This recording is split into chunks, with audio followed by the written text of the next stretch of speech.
To honor all veterans on Veterans Day, I present to you a veteran's favorite, SOS. Stay tuned.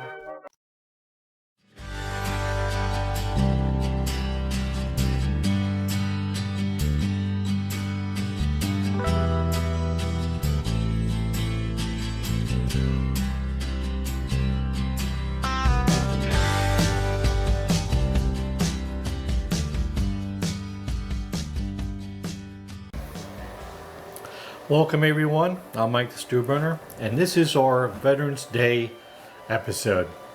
So I'm going to get right to it, and our shout out this episode is to all of the veterans out there that have served this great nation. Without your sacrifice, we wouldn't enjoy the freedoms that we enjoy today. So again, shout out to all of our veterans, Army, Navy, Air Force, Marines, and Coast Guard. So what are we going to do for Veterans Day? Now, you talk to just about every veteran out there, anyone that's ever served, and when you talk about breakfast, the first thing out of their mouth is SOS. Shit on a shingle, stuff on a shingle. That's what we're going to do today. So one of my favorites, I think everything's my favorite.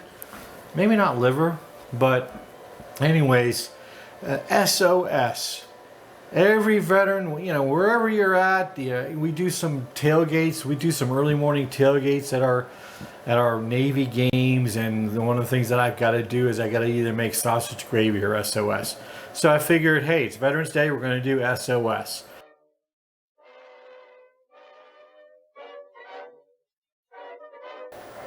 Let's get started. Let's go over the ingredients for our SOS.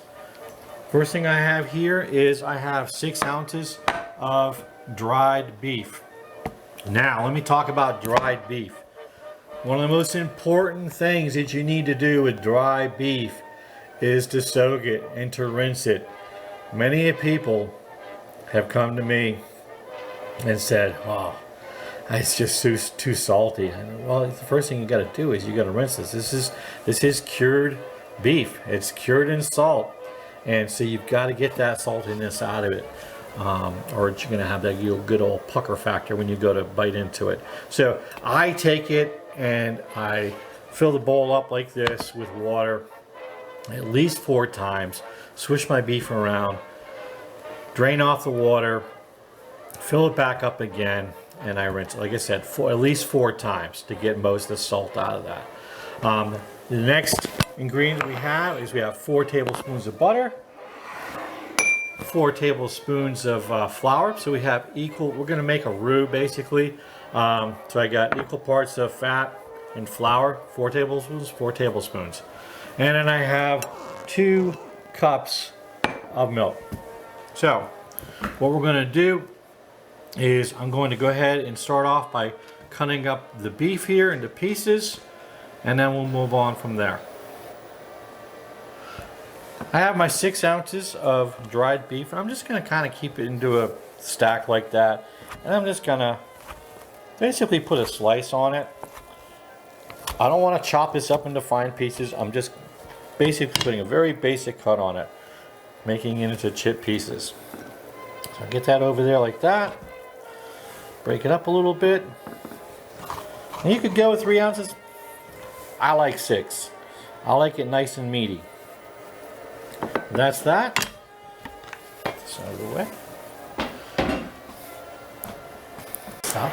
We have our pan heating up, so I'm going to take my butter. I'm going to drop my butter in the pan. Get the butter melted first. Once I have melted butter, I'm going to add the flour to it. Get a nice roux going. So basically what we're making here is a white sauce.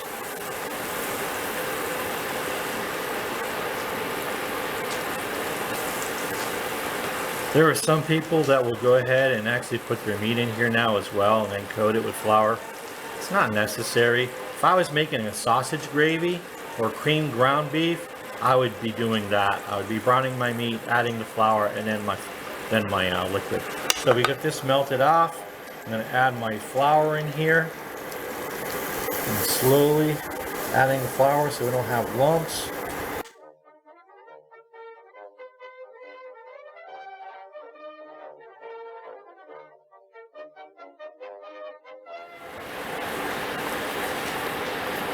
I'm just going to cook this a little bit for about 30 seconds or so, and then we're going to add our milk to that mixture.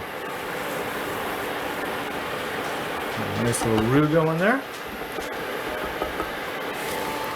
I'm going to take my milk and add it in. Again, I add my milk slowly as well. A little bit at a time, whisking up my sauce.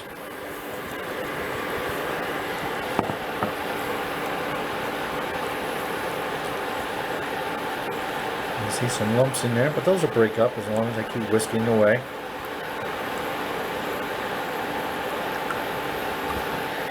Sticking up some more, so add some more milk.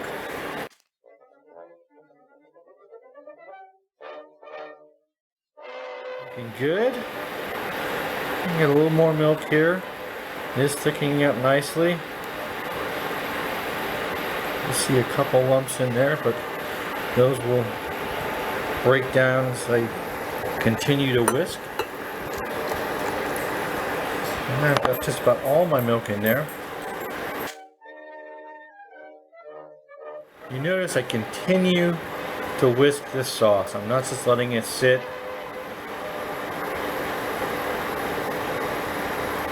I can just about get all the lumps out.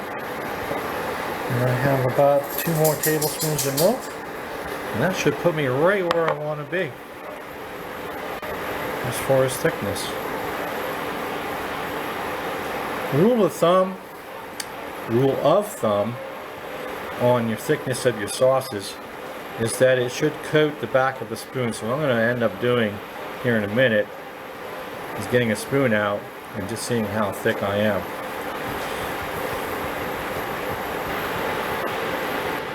Okay, so our sauce is looking good.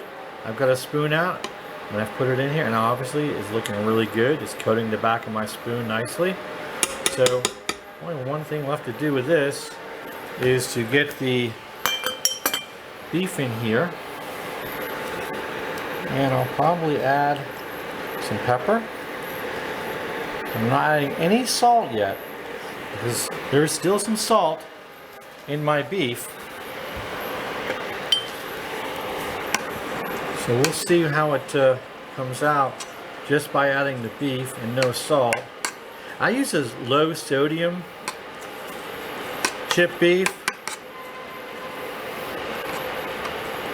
But even though I use a low sodium chip beef, I still rinsed it just to be on the safe side. Wow, this is looking good. And this is smelling good too. Alright. It's coming together nicely. It's looking like some good old kick butt SOS. Now I'm going to add some cracked pepper to this. I like a lot of cracked pepper. I'm a pepper guy. So I'm going to go generous with my pepper. And that's pretty generous. Like I said, I'm going to drop the temperature down on this as well. Down low.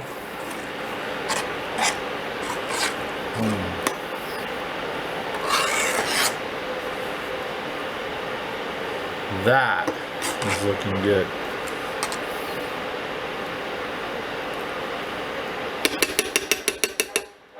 At this point, I'm going to test my sauce. See if I need to add any salt to it.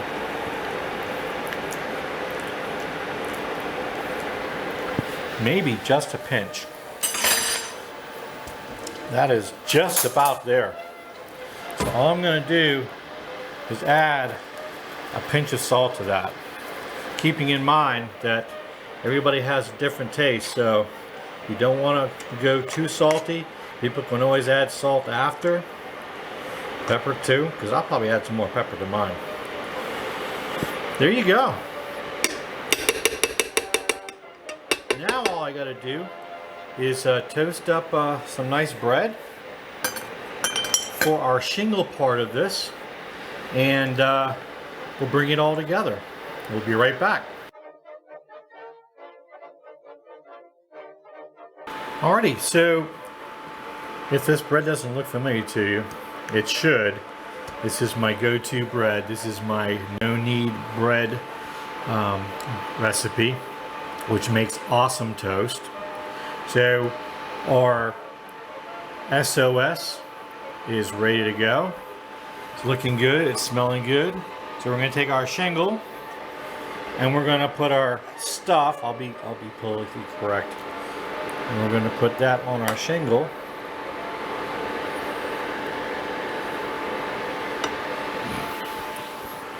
And there you have it. SOS. Stuff on a shingle. Only one thing left to do with this. First of all, turn off my power here. Only one thing left to do with this, and that is to dig into this and give it a taste. So, here we go. This is messy, so I'm going to go with just a little bit of a piece here. I know that when I bite into this, I'm going to feel like I'm back on the ship.